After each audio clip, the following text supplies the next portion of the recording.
고향에 간 사람들도 있겠지만 또 인천이 고향인 사람들은 오늘 부모 형제를 만나 뵈러 여기에 아마 왔을 것입니다. 드문드문 보니까 좀 낯설은 그런 얼굴들도 있는데 말씀을 준비하면서 항상 어디에 초점을 맞출까 뭐 이런 게 상당히 좀 관건이죠. 오늘은 굉장히 마음이 좀 가볍습니다. 예배 한 번만 드려도 되니까 야 주일날 이렇게 1부 예배 안 하고 2부 예배부터 하니까 마음도 한량하고 컨디션도 좋고 참 좋네요. 여러분들도 한 번 예배 드리니까 좀 마음도 기쁘고 또 이후에 10월 1, 2, 3 계속 좀 연휴가 있다 보니까 마음이 그래도 좀 한가진 그런 지금 그 마음가짐일 것입니다. 오늘 말씀 초점도 오랜만에 온 이런 분들 또 혹은 예수 안 믿다가 가족들한테 좀 끌려 나온 그런 분들도 있을 것 같고 여러 가지 다양한데 어디다 초점을 둘까 했는데 결국 가만히 보니까 이 사람들이야 나중에 또 자기 교회를 가든가 자기 집으로 갈 사람들이고 역시 그 화도교회 원래 성도들에게 초점을 맞춰야겠다라는 생각이 들어서 오늘 말씀 가운데 10명의 의인은 있어야 된다. 여러분 다 10명의 의인은 만들어라라는 주제로 좀 전도와 선교에 대한 얘기를 좀 하려고 그럽니다.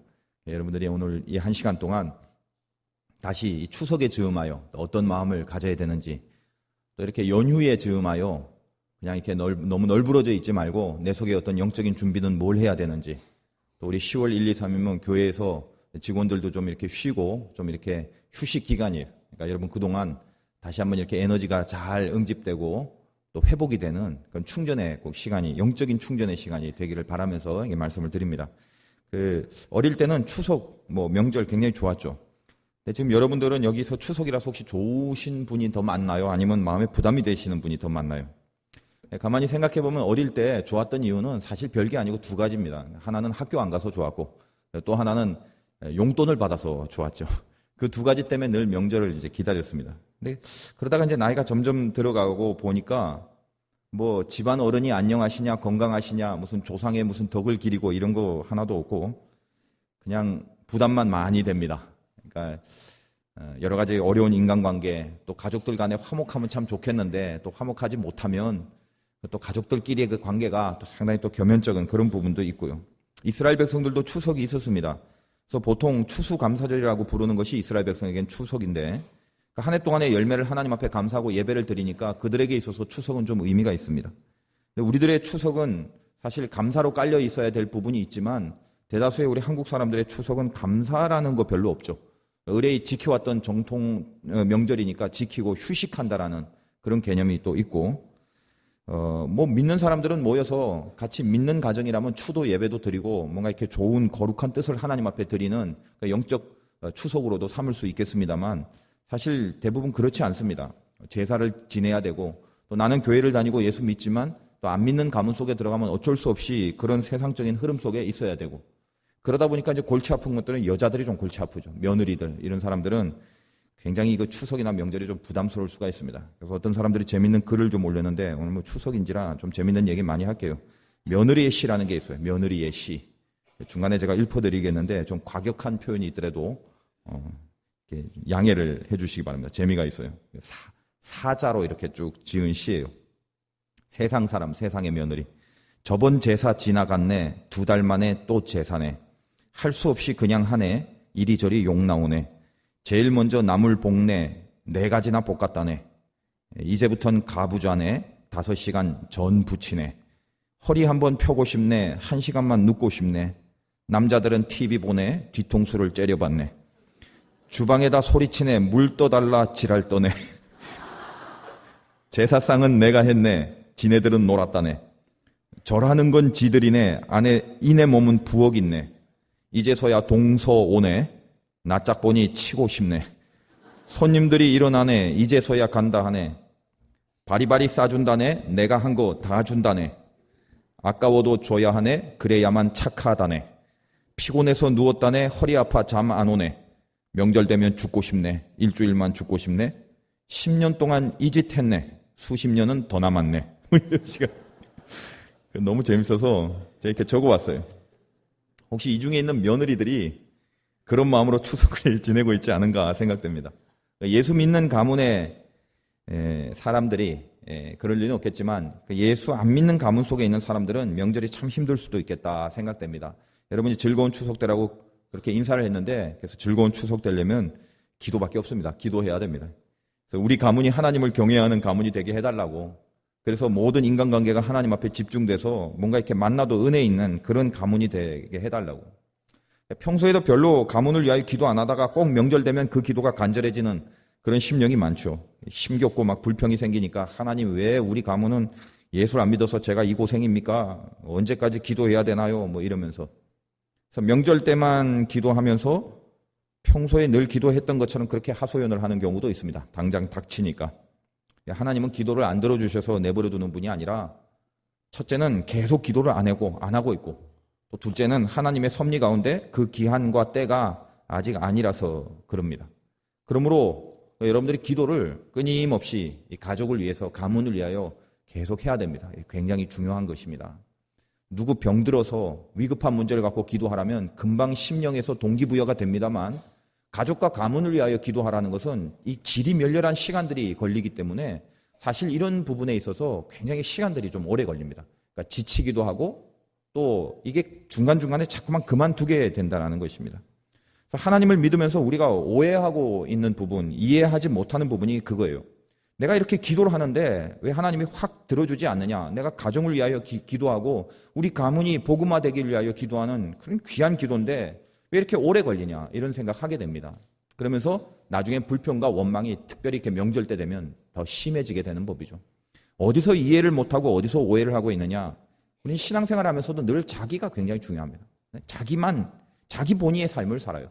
그래서 하나님의 뜻을 받아들이고 하나님 앞에 이렇게 맡기는 마음, 이게 믿음인데 알면서도 결국은 가만 보면 지금 나를 중심으로 모든 것을 해석하고 지금 내 모양을 바라보고 내가 느끼고 내가 보는 그것만으로 전체를 평가를 해버립니다.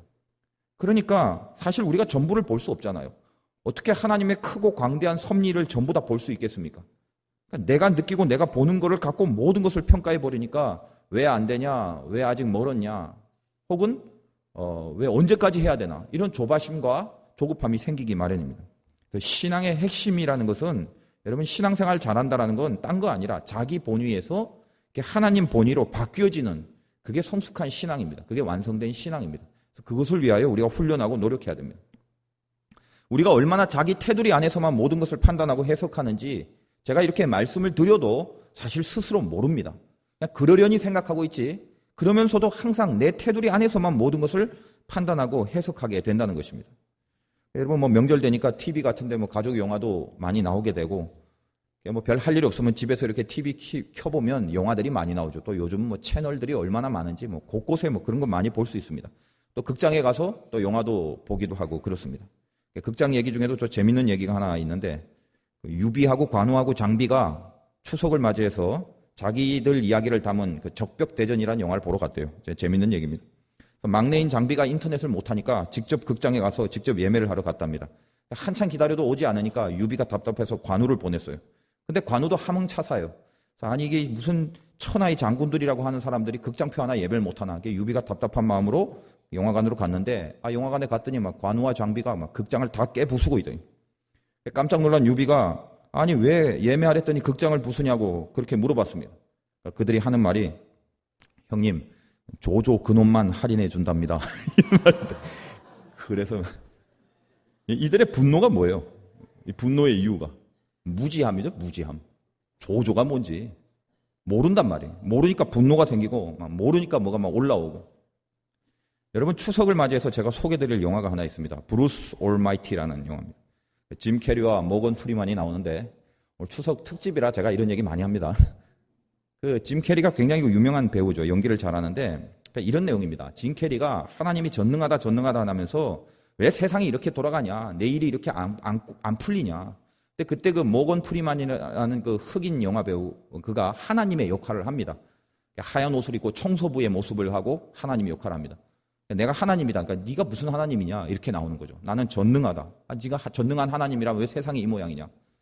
그래서 이 모건 프리만이 짐 캐리에게 전능함을 줍니다. 그래 네가 해봐라. 그럼 잘할 수 있는가.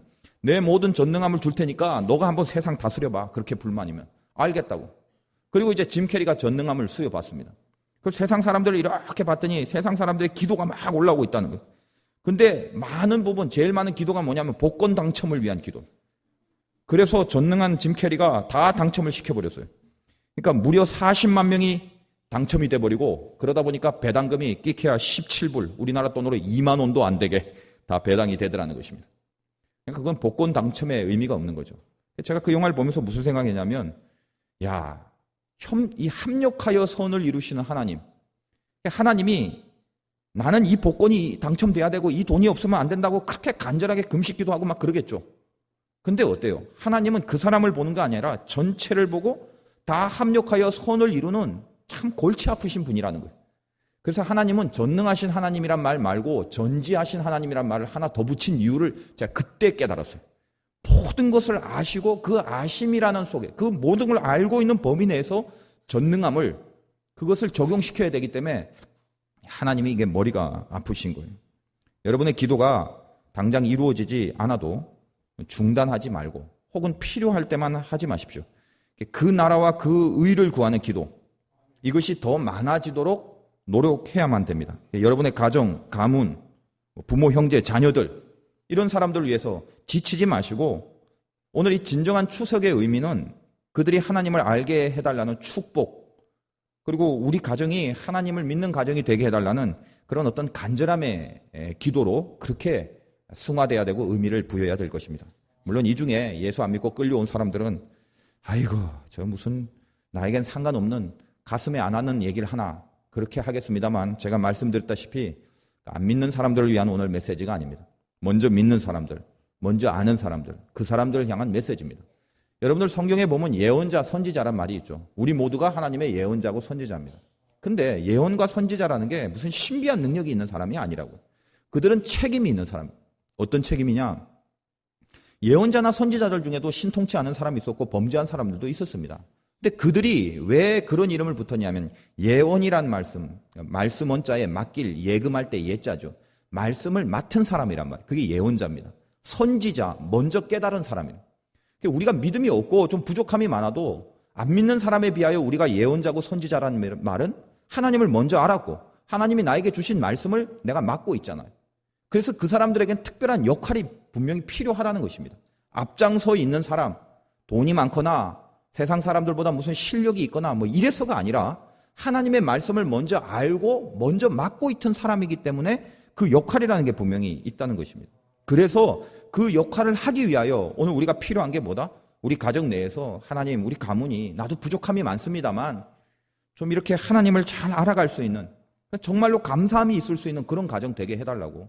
지금 내가 당장 요것만 보고 왜 안 돼요? 왜 이 모양이에요? 하지 말고 끊임없이 이런 명절 때 또 새로운 가족과의 오랜만에 만남을 통해서라도 그런 영적인 동기부여를 내 마음속에 가질 수 있어야 됩니다. 우리들에게 오늘 하나님께서 추석을 허락하신 또 귀한 의미다라고 생각을 합니다. 소돔과 고모라는 결국 멸망하고 말았습니다. 천사들이 소돔으로 가기 전에 오늘 본문은 아브라함과 흥정을 하는 장면입니다. 일명 제가 이제 이름하여 이것을 그 밀당 흥정이라고 하는데, 그 밀당이란 말은 요즘 유명한 말입니다. 밀고 당기고, 줄여서 밀당입니다. 하나님과 아브라함 사이에 밀고 당기는 흥정. 논지는 그겁니다. 아브라함이 하나님 앞에, 하나님 소돔과 고모라를 멸망시킨다고요? 근데 만약에 거기 의인이 있으면 멸망하면 안 되지 않습니까? 안 되지. 그러면 거기 의인이 50명만 있으면 멸망시키지 않겠습니까? 멸망 안 시킬게. 감히 말하건대 5명만 줄여주세요. 45명 되겠습니까? 멸망 안 시킬게. 30명 멸망 안 시킬게. 죄송합니다만 20명 멸망 안 시킬게. 그래서 어디까지 깎냐 하면 오늘 본문이 다 그거 흥정하는 거예요. 나중에 10명입니다. 10명. 10명만 있더라도 괜찮겠나요? 오케이. 내가 멸망 안 시킬게. 그렇게 이야기를 합니다. 이 밀고 당기는 흥정에 있어서 그 강권은 어디에 있냐면 마음을 비우는 사람이 이기게 되어 있다는, 가만히 보면.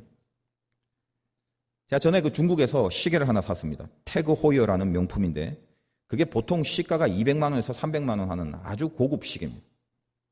제가 그 돈 주고 샀겠습니까? 중국에서 샀는데 귀찮게 막 따라오면서 롤렉스를 사래요. 처음에는 롤렉스.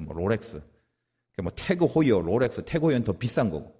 그랬더니 이게 얼마냐 그랬더니 일단 자세하게 중국 돈이 따로 있습니다만 우리나라 돈 한 7만 원 정도 되는 것 같아요. 이걸 7만 원에 이렇게 싸게 파니까 태그 호이어를 사가라는 거예요. 다 알죠. 중국에서 파는 거니까. 처음에 신경 안 쓰다가 자꾸 따라보면 까만색 시계를 들고 있는데 흘낏 이렇게 한번 봤는데 너무 정교해요. 가만히 보니까. 중국 사람 잘 만드는데도 약간 이렇게 후져 보이는 게 있고 또 정교하게 만든 게 있지 않습니까? 근데 보니까 굉장히 정교해요. 참 잘 만든다 생각해서 이렇게 살짝 관심을 보였더니 옳았구나 싶어서 제가 가는 길을 끝까지 따라옵니다. 따라와서 시계를 내밀고 태고 호여라고 자꾸 사라고. 비싼 시계, 비싼 시계. 한국말은 한국 사람이 잘 사는지 한국말을 잘 알더라고요. 자꾸 그렇게 이야기를 하고. 조금씩 걸어갑니다. 그러면서 자꾸 이제 밀당 흥정을 하는 거죠. 깎아주겠다고. 7만 원짜리 6만 원 해주겠다고. 전 싫다고 가니까. 5만 원 해주겠다고. 싫다고 가니까. 결국 따라와서 4만 원까지 해주겠다는 거예요. 싫다고. 그랬더니 얼마면 되겠냐고. 제가 그냥 1만 원밖에 없다고 그랬죠. 그랬더니 하늘을 보면서 3만 원만 그럼 달라는 거예요. 그래서 내가 싫다고 했더니 오케이 그러더니 다른 호주머니에서 다른 태고 호요를 꺼내. 이걸 주겠다고. 흘낏 보니까 그건 아까 게 아니에요. 내가 봐도 조잡해요. 그래서 제가 개슴츠레 이렇게 바라보면서 이거 아니라고. 아까 블랙 그거 달라고. 그랬더니 이거 비싼 건데 이거 어떻게 하냐고. 그래서 제가 그 앞에 서서 택시를 이렇게 잡는 척을 하면서 꾸깃꾸깃 종이를 지폐를 하나 이렇게 보여줬어요. 꾸깃꾸깃하게. 내가 돈이 있다는 거죠. 그거밖에 없다는 거죠. 그 택시를 이제 잡으려고 앞에 서니까 이 사람이 다급해진 거예요. 그러니까 결국은 제가 택시 잡는 신용을 했더니 그 절망과 한숨으로 그렇게 다급해지니까 결국은 팔더라는 것입니다. 팔고 사가면서 좋은 기분이 아니었어요. 제 생각에 보니까 아주 정교해요. 장난감을 사도 그 가격에는 살 수는 없는데 볼수록 이게 때깔이 좋더라는 거예요. 이게 아주 멋있어요.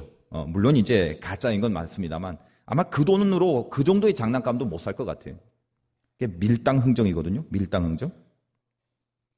명절이니까 우리 목사님 이야기 좀 할게요. 반면에 우리 교회에 정순용 목사님 계세요. 그 목사님 시계가 태그 호이어입니다. 아니 이 비싼 걸 어떻게 샀냐고. 그러니까 푸듯한 얼굴로 장모님이 선물로 사줬대요.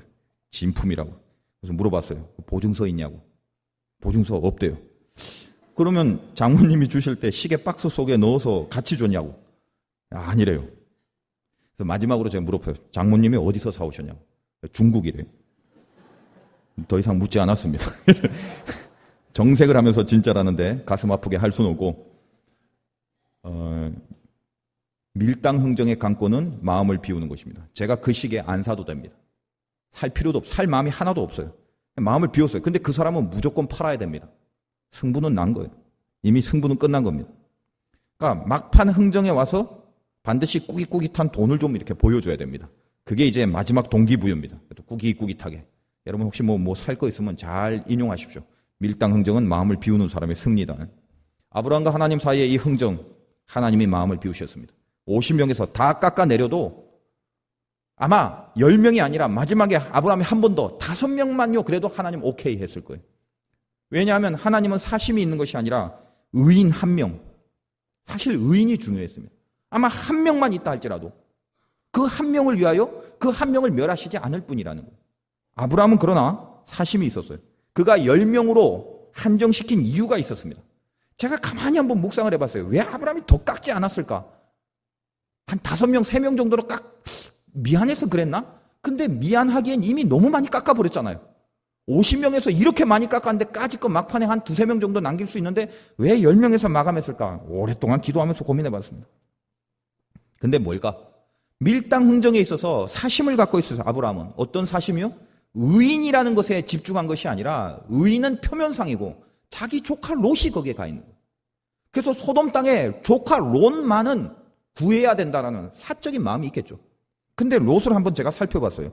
그럼 롯이 누굴까? 뒤에 19장에 나오겠습니다만 롯은 자기의 아내가 있었고 2 딸이 있었고 아직 결혼은 안 했지만 앞으로 결혼할 사위 2명이 있었어요. 그것이 19장에 이제 본문에 보면 나옵니다. 제가 한번 숫자를 세봤더니 롯 아내 2 딸 4명이죠. 사위 될 사람 2명 합치면 6명입니다. 근데 사위 될 사람은 아직 안 됐기 때문에 될 사람이죠. 사위 2명 빼면 가족이 4명인데 4명에 1명씩만 전도해도 사위 2명하고 합치면 딱 10명이 되는 거예요. 제 생각에. 그래서 10명이라고 모르겠습니다만 적어도 아브라함의 생각 속엔 롯을 구하기 위하여 롯의 가정에 대해서 생각했겠죠. 이 정도면 될 거라고 생각했단 말이에요. 이 정도. 10명 정도면 못 만들 건가. 그들이 가서 여기에 큰 메시지가 있습니다.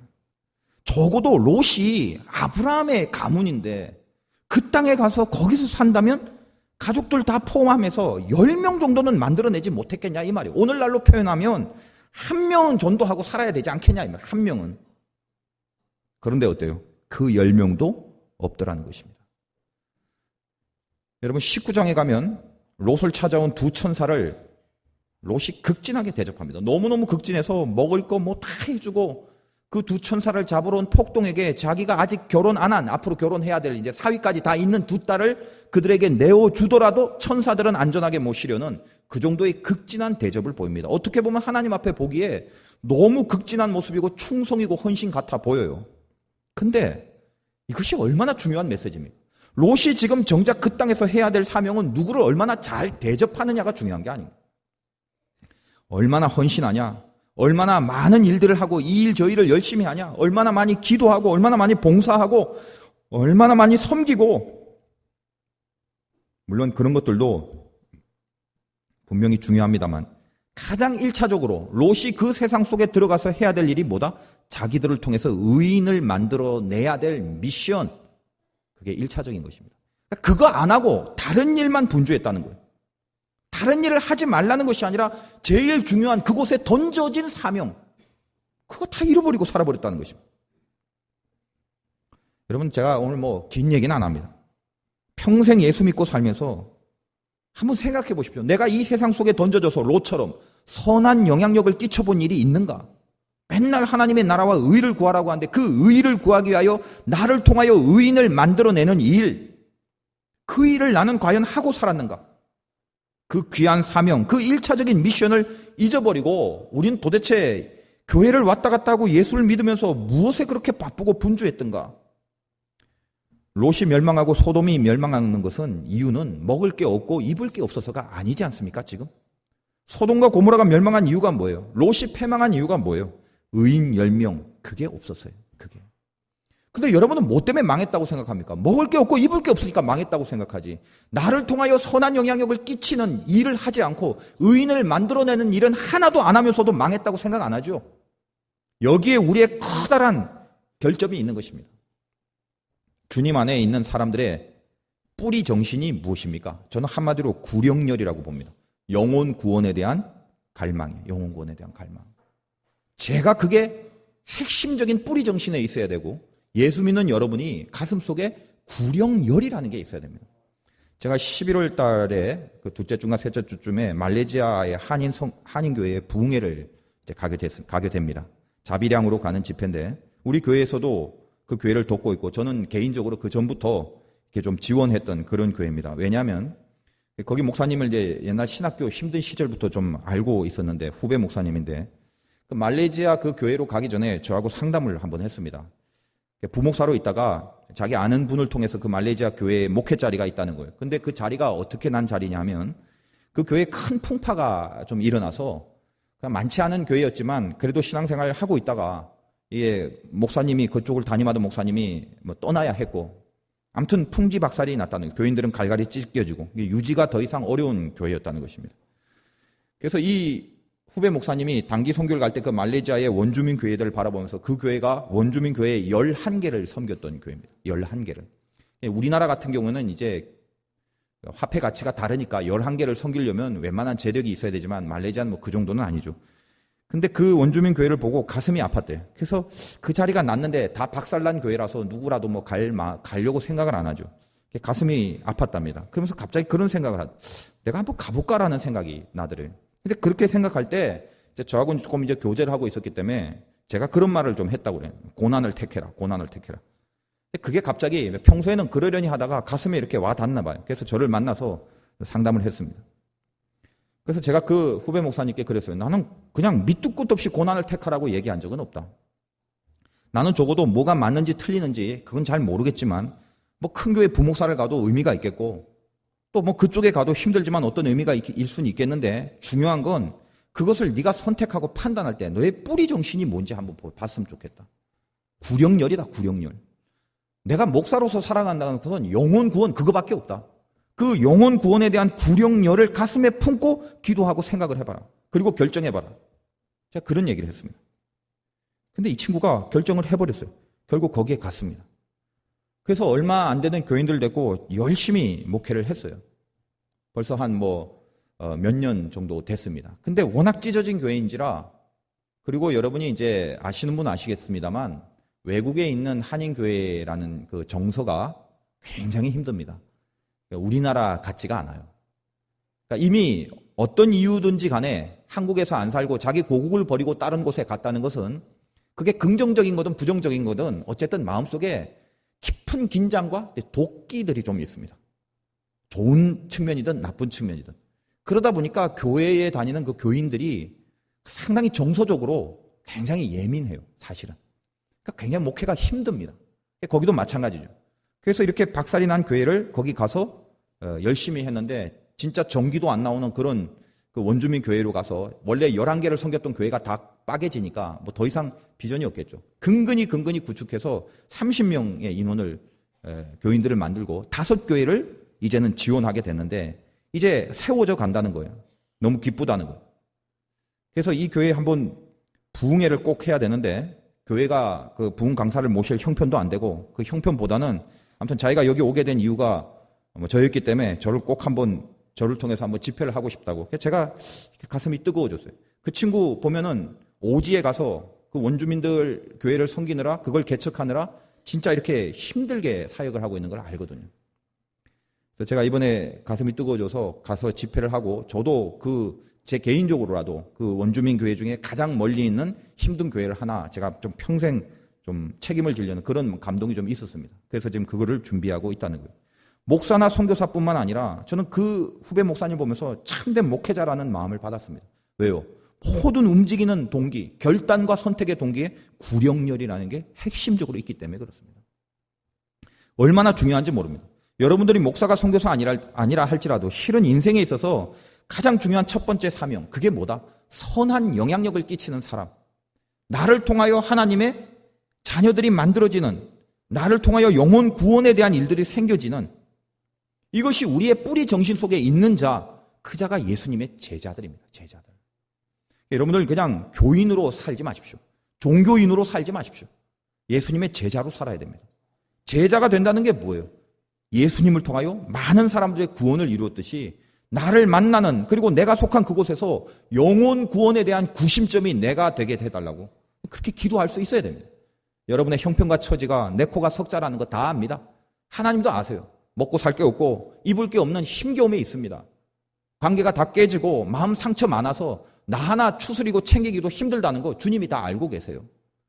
그런데 하나님은 그 와중에서 롯도 호롤단신 소돔과 고모라 땅에 들어가서 거기서 먹고 살 일이 까마득했지 않았겠습니까? 적응하려면 얼마나 힘들었겠어요. 그런데 뭐예요? 하나님의 자녀는 그저 세상을 살도록 내버려 두는 것이 아니라 들어가서 선한 영향력을 끼치고 영혼 구원의 구심점이 되기를 하나님께서 원하시는 거예요. 그게 미션입니다. 미션. 여러분 하나가 예수 안에서 바로 설 때 가문이 다 일어날 수 있다는 걸 믿으셔야 돼요. 나 하나가 하나님 앞에 바로 잡힐 때 다 무너져 갔던 가정이 다 일어날 수 있다는 확신을 가지셔야 돼요. 그것이 아브라함에게 내리신 약속이고 그 약속을 파편으로 하여 롯이 소돔에 갔을 때 그를 통하여 이루어내야 될 일이었다는 것입니다. 그런데 뭐 했어요? 안 했어요. 그걸 안 했어요. 한 명만 전도해도 10명이 딱 돼버리는데 그걸 안 했다는 거예요. 얼마나 아픔이 있습니까? 여러분 한번 정말 진지하게 생각해 보십시오. 나중에 하나님 앞에 가서 하나님이 여러분에게 너 얼마 갖고 왔니? 이거 물으시겠습니까? 아니면 얼마나 많은 사람에게 의를 전해봤니? 그거 물으시겠습니까? 나를 통하여 얼마나 열매가 있는가는 중요한 게 아니에요. 나는 씨를 뿌릴 뿐이고 거두신 분은 하나님이기 때문에 하나님은 얼마를 거두은 일 묻지 않고 얼마나 피를 뿌린 일을 분명히 물으실 거라는 거예요. 거기에 우리가 뭐라고 대답하겠습니까? 모든 교회가 그런 게 있지만 성교회 있죠. 우리 교회에 성교회가 몇 개인지 아십니까? 남녀 성교회가 58 성교회. 이 성교회의 인원이 적어도 많은 데는 많고 적은 데는 적겠지만 꽤 있지 않습니까? 그 성교회 하나가 한 명만 전도해도 58명이에요. 58명이 여기에 새신자로 등록을 하는 거예요. 성교회에서 한 명만 전도해도. 근데 58명이 안 왔다. 그러면 성교회에서 한 명도 전도를 안 했다. 그렇게 되는 거죠. 다시 한번 우리가 깨달으시기 바랍니다. 사실 옛날에는 저도 인간적인 생각에 교회가 좀 있을 때도 없고 좀 추리하고 그러면요. 교회 오라는 말이 좀 미안하더라고요. 근데 지금은 자신만만해요. 어딜 와도 어떻게 와도 언제 와도 사람들 다 와 그래요. 저번 주에 우리 동구 조창기도에 우리 교회에서 했는데 이 동구에 있는 목사님들 다 그냥 입을 해 벌리고 너무 좋다고 막 식당 가보고 카페 가보고 제가 일부러 식당도 이용하고 차는 카페 가서 마시라고 했어요. 구경하라고. 깨끗하죠. 좋지요. 그럼 뭐가 문제입니까? 더 이상. 여러분이 안 하고 있는 거죠. 이제는. 그래서 제가 이제 슬슬 좀 쪼으려고 그래요. 왜? 이것은 우리 교회를 얼마나 부흥시키고 뿔리려는 이런 의도가 아닙니다. 구령열이에요. 구령열. 교회가 뭘 해야 됩니까? 영혼을 구원시켜야 되는 거예요. 결과가 몇 명이가 아니라 여러분 인생 속에 그걸 하고 있냐를 보십시오. 하고 있냐를. 안 하고 있다는 것입니다. 안 하고 있다. 성교회가 이제 모이면 뭐 해야 돼요? 어떻게 선한 영향력을 끼쳤는가? 뭐 잘 안 모인다고요? 단합이 안 된다고요? 무슨 방법으로 했기에 구심점이 없습니까? 뭐 모여서 회식만 많이 하면 단합이 되는 줄 알아요? 회식만 많이 하면 외려 힘이 딸리죠. 영역이 딸리죠. 어떻게 하지 힘이 생겨요? 그 성교회에서 성교회가 주체로 하여 사람에 대한 영혼을 구원했을 때 그게 기쁨이고 그게 보람이고 야 우리 성교회에서 이렇게 영혼 구원에 대한 역할을 했어. 이것 때문에 같이 손을 붙잡을 수 있는 에너지 그게 필요한 거예요. 지금 뭐 잘 안 모이니 뭐 이런 그 나약한 소리 하지 마십시오. 안 모여도 돼요. 모이면 뭐예요? 그래서 회식하면 뭐예요? 직장에서도 회식 많아갖고 바빠 죽겠는데. 그 성교회라는 말은 친목회가 아니라 회식회가 아니라 선교회죠. 선교회. 이후로 여러분 성교회에 각성이 좀 일어나기 바랍니다. 58 성교회가 하나님 우리 성교회라는 이름으로 모이는데 그냥 맨날 그냥 뿌연 그런 생각 하지 말게 하시고 목표를 정해서 이 해가 가기 전에 단 한 명만 단 한 명이라도 우리 성교회를 통하여 하나님 만나게 되는 그 일 좀 하게 해달라고. 그 성교회에 모여서 얼마 전도했니? 한번 해봤니? 몇 명한테 한번 얘기해봤니? 직장 가서 누구한테 얘기했더니 효과가 어떻지? 뭐 이런 수많은 거룩한 얘기들로 풍성해질 수가 있잖아요. 그런 얘기 해요 근데? 하나도 안 하잖아요 그런 거는. 어디에 관심을 두고 살아야 됩니까? 요즘 제가 리모델링 하고 나니까 이제는 자신감이 있어서 여러분에게 막 요청합니다. 전도 안 해? 구령열에 불타지 않아? 뭐 이러면서. 그릇이 됐으면 담아야 아름답겠죠. 교회의 역할은 방주입니다. 방주, 구원. 여러분 전도 안 하면 늘 부담과 염려가 되죠. 내 이 사람 전도해서 언제까지 책임져야 되나. 맨날 이게 피곤한 거예요. 그리고 그 사람과의 관계를 자꾸 생각한단 말이에요. 그러니까 만만한 사람, 마음대로 다룰 수 있는 사람 이런 사람한테 가서 야 교회 안 나와 이렇게 강요만 하고요. 뭐 버거운 사람은 말도 제대로 못해요. 여러분 심리가 다 그렇다고요. 가만 보면. 왜 그러다? 내가 하려고 그래요. 내가 전도를 하려고 하고 내가 챙기려고 하고 뭐 내가 책임져야 되니까 피곤한 거예요. 씨는 여러분이 뿌리지만 책임은 하나님이 지시는 거죠. 그러니까 여러분이 전도할 대상을 가리지 마십시오. 꼭 보면 만만한 사람만 데리고 막 강제적으로 강요를 하거든요. 욕이나 들어요 그러면. 뭐가 버거워요? 뭐가 부담이에요? 내가 만나고 내 직장, 가정, 내가 속한 공동체 내에서 만나게 한 모든 사람들은 하나님이 만나게 해주신 거거든요. 그게 미운 사람이든 고운 사람이든. 그럼 거기서 내가 씨를 뿌리는 일에 가슴을 졸여야 돼. 하나님 말하게 해주세요. 한번 전하게 해주세요. 뭐 이런 충동이 일어나야 되는 거 아닙니까? 그걸 위하여 기도해야 되고. 여기 소심한 사람이 왜 없어요? 전부 뭐 보니까 우리 교회는 또 A형이 많아. A형. 소심한 A형. 내가 남이 나를 어떻게 생각할까 이거. 여러분 남이 나를 어떻게 생각할까 아니라 하나님이 나를 어떻게 생각할까 그거에 집중하게 되면 다 넘어설 수 있거든요. 사실은. 그러면 전하는 거예요. 전하는 거. 내가 뿌리겠다. 결론을 걱정하지 마십시오. 될까 안 될까 걱정하지 말고 이 사람 몇 주 나오다가 안 나오는 거 아니야? 그럼 내가 어떻게 해야 돼? 이런 거 생각하지 마십시오. 여러분 마음속에 뿌리 정신에 영혼 구원에 대한 예언자적, 선지자적, 제자적 사명과 정신이 있느냐. 하나님 그거 보신다는 거예요. 뭐 교회에서만 젊은이 예배도 제가 좀 노력합니다. 하다 보니까 지금 어쨌든 간에 예배가 이제 세팅이 됐죠. 누가 보더라도 이제 그래도 예배다운 예배가 드려져요. 제가 뭐 개인적으로 생색내는 것이 아니라 고생 많이 했습니다. 초창기에. 여러분 모르시죠? 밤 12시까지 애들 퇴근하면 맞추고 그 앞에 가서 기다려서 밥 사주고 그 비가 막 많이 오는데도 그 앞에서 기다리고 그 퇴근 시간 맞춰서 제가요. 담임 목사가. 그 젊은 애들 걔네들 만나서 뭐 걔네들이 나 밥 사줘요? 수백 썼어요. 수백. 밥 사주는 것만 해도 돈도 많이 들어가고 기다리고 그때 뭐 제가 기쁨으로 보람으로 아니요. 미치겠어요 정말. 정말 힘들어요.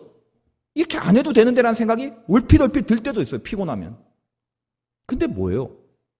뭐에 가치가 있기 때문에 하는 거죠. 가치. 구령열. 그 어린애들 데리고 밤에. 지금도 그렇게 하고 싶어요. 근데 제가 여력이 없고 시간이 없어서 초창기 예배를 만들 때 한 몇 달을 그렇게 고생을 했어요.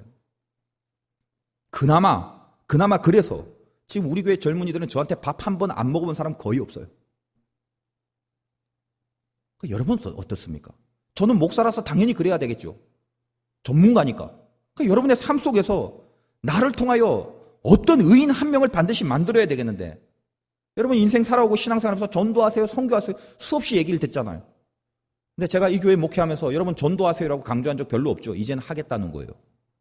왜? 이제 그릇이 됐어요. 이쁘잖아요. 그리고 때가 됐어요. 얼마나 많이 모이는 열매를 기대하는 것이 아니라 우리가 이제 옳고 바른 게 뭐라고 그동안 숱하게 그런 말씀을 듣고 믿음이 뭔가에 대한 개념이 이제 생겼다면 그거 붙잡고 가나안으로 들어가야 되는 거예요. 그래서 이제 올바른 믿음이 뭐다, 신앙생활의 성숙이 뭐다라는 감이 잡혔다면 이걸 통하여 선한 영향력을 끼칠 매체가 돼야 된다는 거예요. 영혼 구원에 불이 생겨야 된다는 것입니다. 여러분 그래서 항상 일할 때마다 생각하십시오. 저도 그런 얘기합니다. 하나님, 저는 세상 사람들 앞에 생색내는 거는 제일 싫어하고 또 사람들 앞에 생색내는 사람도 또 제가 싫어합니다. 그러나 저는 분명히 생색내겠습니다. 하나님 앞에는 생색을 내겠습니다. 보세요. 나 지금 고생하고 있죠. 하나님 지금 이렇게 하고 있죠. 이거 봐주셔야 돼요. 기억해 주셔야 돼요. 내가 죄가 많고 부족한 거 많지만 나중에 하나님 만나면 이거 꼭 기억해 주셔야 돼요. 저는 이 재미가 있어요. 하나씩 하나님 앞에 생색을 내고 챙겨가요. 그게 믿는 사람의 모습이 아닌가 생각합니다. 여러분이 구령열에 불탈 때 하나님이 여러분을 도와주실 거예요. 우리나라가 OECD 경제협력개발기구라는 거 아시죠? 굉장히 잘 사는 사람만 모이는 국가 공동체입니다. OECD라는 거. 근데 그 OECD 나라 중에 자살률이 1위로 등극했습니다. 1위. 2008년부터 5년 동안 우리나라 서울의 마포대교라는 곳에 5년 동안 85명의 사람이 자살을 시도했어요. 그래서 지금 너무 거기가 심각해서 생명의 다리로 디자인을 했습니다. 거기 무슨 다시 한번 생각해 보세요. 아름다운 음악도 명상할 수 있는 것도 틀고 그 다리를 지나가면서 죽겠다라고 생각하는 사람들한테 다시 생명을 부여하는 그런 그 디자인을 해놨다고 그래요. 기회가 있으면 한번 가보려고 그래요. 그때 그 문구 중에 이런 게 있다고 그래요. 슬프거나 우울할 때 청양고추 한번 먹어보세요. 아픔은 더 큰 아픔으로 있는 법이니까. 참 일리가 있다고 생각합니다. 여러분 아프십니까? 고난 가운데? 이 아픔을 이기려면 어떻게 해야 되냐면 이거보다 더 큰 가치를 붙잡아야 돼요. 이게 생명입니다. 더 큰 하나님을 확실하게 붙잡기만 하면 이제껏 내가 내 수준에서 누렸던 아픔들이 극복이 될 수 있다는 거예요. 큰 거를 붙잡는 사람은 작은 것을 이길 수가 있습니다. 왜 못 이기느냐? 큰 하나님을 붙잡지 못해서 그래요. 여러분 이 나라가 OECD 국가임에도 자살률 1위라는 것은 멸망하고 있다는 것입니다. 영적으로. 이렇게 먹고 살기가 좋아졌는데 여러분 불과 몇십 년 전에 우리나라 한번 생각해 보세요. 이렇게 짧은 기간 동안 가난과 빈부의 격차를 이렇게 한꺼번에 느꼈던 나라는 세계사에서 우리나라밖에 없어요. 좋은 말로 하면 엄청난 성장을 했다는 거예요. 엄청난 성장을. 여러분 제가 어렸을 시절에 먹는 게 걱정이었다는 생각이 납니다. 여러분 더 했겠죠. 근데 지금 먹고 사는 거 걱정하는 사람은 없잖아요. 이런 나라가 돼버렸어요. 근데 자살률이 1위래요. 소돔과 고모라가 먹을 게 없고 입을 게 없어서 멸망한 게 아닙니다. 의인이 나타나지 않았다는 거예요. 여러분의 아픔은 내가 저들을 향하여 이 땅에 저 버림받은 영혼들, 죽을 수밖에 없다라고 생각하는 영혼들에게 하나님의 말씀 한 켠이라도 던지려는 그런 구령열이 회복될 때 우리에게 내린 모든 아픔은 하나님께서 해결해 주신다는 것입니다. 이걸 믿으셔야 돼요. 의인 10명? 그거 만들 책임 나에게 있습니다. 여러분의 고난 때문에 고민하고 거기에 빠져서 고생하지 마십시오. 전혀 생각하지도 못했던 그러나 반드시 해야 된다는 각성이 생겼다면 이제 이후로도 내 코가 석자인 지금에서라도 하나님의 복음을 전하며 나를 통하여 영혼을 구원하겠다라는 일념이 내 가슴 한켠에 깊이 새겨져야 됩니다. 58개 선교에서 한 명씩만 전도하십시오. 올해 말에 58명이 이 자리에 나와서 예배를 드려야 됩니다. 만약 그렇게 하지 않으시려면 선교회 하지 마십시오. 그건 선교회의 의미가 없습니다. 목사님 강력하네. 한번 강력해 보는 것입니다. 왜냐하면 그것이 우리의 본질적인 목표이기 때문에 그렇습니다. 여러분, 소돔과 고모라 의인 10명이 없어서 망해버린 이 아픔 다시 한번 반복하지 맙시다. 이번 추석부터 기도하시고 결단하시고 힘들고 어려운 우리 가정, 우리 가문에서부터 내 기도가 다시 살아나고 새로운 목표가 생겨서 여러분 삶 속에 하나님에 의하여 다시 한번 세워지는 멸망하지 않는 축복이 있으시기를 주님의 이름으로 축원드립니다.